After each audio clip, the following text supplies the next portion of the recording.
Hi, Mark Pelly here, Registered Migration Agent at Visas to Australia. Today we're going to be talking about the Subclass 820 and 801 Partner Visa application. Now this is a two-stage application process. First you apply for the Subclass 820 visa. This allows you to temporarily remain in Australia with your partner who's an Australian citizen, permanent resident or eligible New Zealand citizen. After fulfilling the requirements and specified period of time, you're eligible to apply for the Subclass 801 visa, which is a permanent visa allowing you to stay in Australia indefinitely. The Subclass 820 visa costs $7,850 to apply for. The Subclass 820 visa allows you to stay in Australia while you wait the outcome of your 801 application. You're able to work and study in Australia, travel to and from Australia, enroll in the Medicare program, bring a dependent child with you or keep a dependent child in Australia, and otherwise you're eligible for free English classes. To be eligible for this visa, you will need to be in Australia at the time of applying. You must be in a genuine relationship with an Australian citizen, permanent resident, or eligible New Zealand citizen who is willing to sponsor you. You need to meet the requirements of a de facto partner if you are not married. You must be over the age of 18 except in particular circumstances. You must be sponsored, and that sponsorship must be approved by the department. You need to meet all necessary health and character requirements, have no outstanding debts to the Australian government, and not have had previous visas cancelled or your applications refused. If you are married, you and your spouse must both be committed to a shared life together to the exclusion of all others. Your relationship with your spouse must be genuine and continuing. You must live with your spouse and do not live apart on a permanent basis, and your marriage must be valid under Australian law. To be a de facto partner, you must be in a de facto relationship.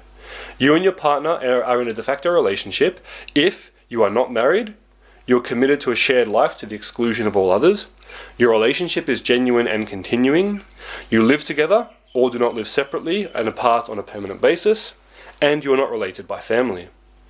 Usually your de facto partnership must have existed for at least 12 months immediately before you apply. Time spent dating or in an online relationship does not count as being in a de facto relationship. The 12-month requirement will not apply if you can show compelling and compassionate circumstances that exist to the grant of the Subclass 820 visa. The 12-month requirement might not apply if your partner holds or has held a permanent humanitarian visa, the relationship existed before that visa was granted, and your de facto partner told us about the relationship before they granted the visa.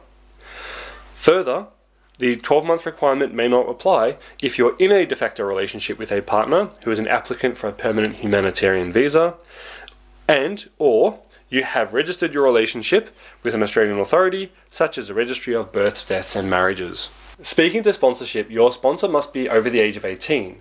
They'll need to be an Australian citizen, permanent resident or eligible New Zealand citizen. They must be willing to sponsor you for all your financial, accommodation and other needs to cover the costs of you living here in Australia.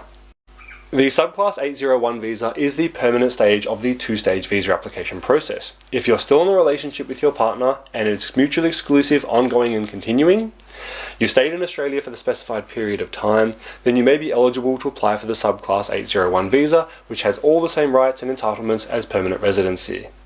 People ask me all the time, what is the difference between the Subclass 309/100 visa and the Subclass 820/801 visa.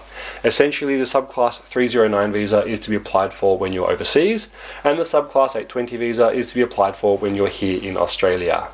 If you're in a relationship with an Australian and you currently live in Australia and looking to apply for the Subclass 820/801 visa, then give us a call at Visas to Australia. Contact details and links are in the description below.